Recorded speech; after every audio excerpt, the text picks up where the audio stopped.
Welcome back. As part of our discussion of business history, I'm going to give you just a little bit of a kind of a mini case to talk about the story of the railroads because it's so significant to so many of the overarching themes that we'll talk about in this class.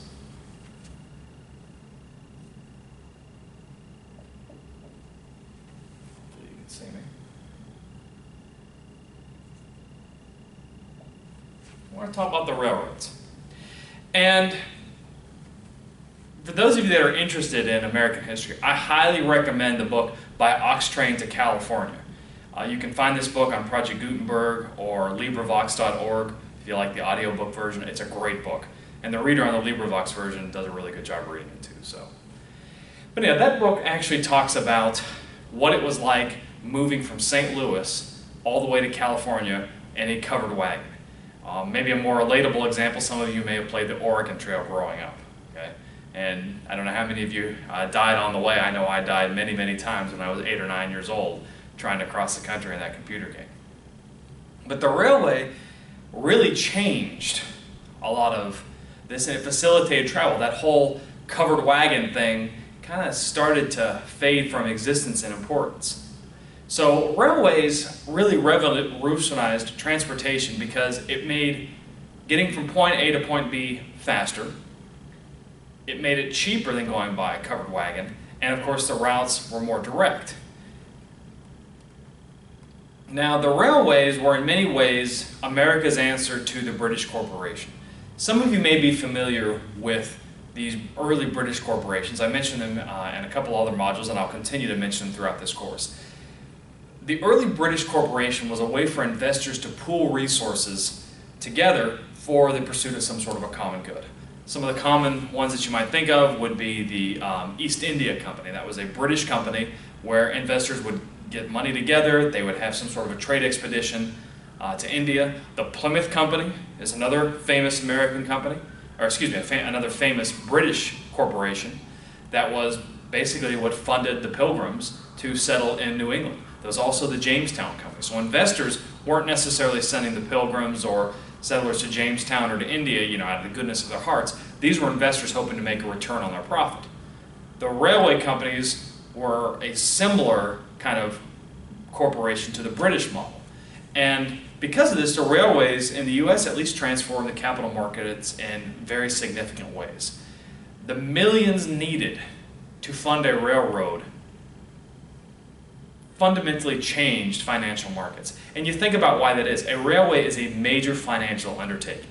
There's no Bob's Neighborhood Railway. That's not the way it works. These are enterprises that cross national and state lines. So a lot of capital was needed to be raised and collected and pooled for the founding of this venture, and no single person had all of that money. Some of the ways that they raised this money is, of course, they sold bonds, so that was kind of like a loan with a return on interest, and then they also sold stocks or part ownership in the railway. And of course, as railways kind of start up, especially with the raising of capital, other industries need to kind of come into ascendancy to support the expansion of the railway. Now, there are a couple other things that happened that are not economic with the railways.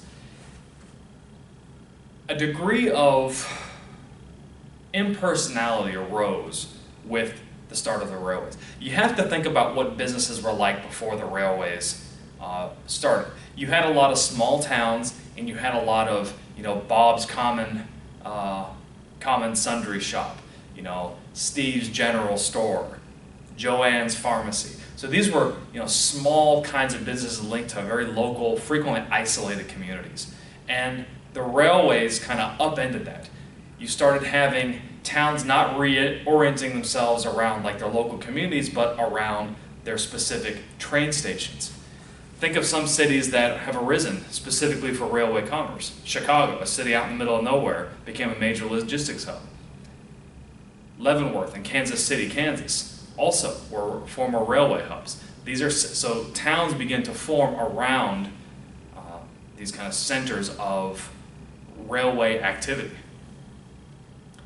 Those of you that may watch Netflix, I highly recommend you see the series Hell on Wheels. That's a great example of how railways kind of spread this kind of impersonality of commerce across the US, and of course how towns became oriented and built around where the railway was located.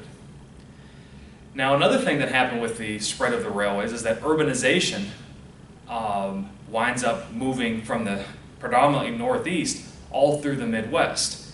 And furthermore, corporations that were running the railways became more and more powerful, so they began to centralize a lot of their corporate power. And rural identity was largely redefined from kind of that isolated community value to possibly where you start expanding into kind of a national consciousness spread by the ideas brought forth by the railroad.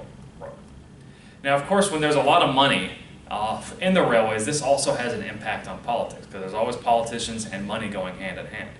The railways, because of all that money that they were able to pull together, were able to form interest groups and lobbies, and of course they were able to basically pick their own candidates.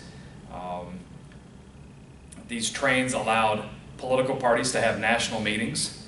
Candidates were able to go all over the country to spread their message, and furthermore, the ideas that the candidates and of course other passengers spread throughout the country meant that issues that were previously just local issues became national issues, because the ideas and the people that came with them were able to move easily across the country. Another thing that the railways did to change American society was that they started basically the pioneering of professional management teams. It's a lot harder to manage a national enterprise than it is to manage a local, family-owned sundry store. So managerial structures that are more equivalent to our modern managerial structures became a big deal. You also had modern cost accounting was born during this era. Of course, you can imagine how unhappy the Native American communities were with the coming of the railway. So this actually aggravated the Native American conflicts. And furthermore, the huge labor requirements for the building of the railway resulted in the importing of foreign labor, and those people have, or their descendants have, remained in this country to this very day. So what I wanted to show you with this kind of a mini discussion of the railway is that it fundamentally changed the way business, government, and society operate. So on an economic level, you basically have the birth of contemporary financial markets. You have new, modern management and corporate structures. On a governmental level, government winds up existing almost to serve the interests of the railway, to facilitate the spread of the railway in interest of our manifest destiny. And then on a societal level, it changes the way people live. New ideas are able to spread across the country. New kinds of goods and services are being expected in areas where they were previously unavailable. And of course, cities wind up not focusing perhaps on their local church or some sort of other local landmark, but they actually begin to reorient themselves around the railway and their railway hub. So the railway, from a historical perspective, really transformed American society. So on our next videos, we will continue to talk about business history, and I'm looking forward to seeing you then.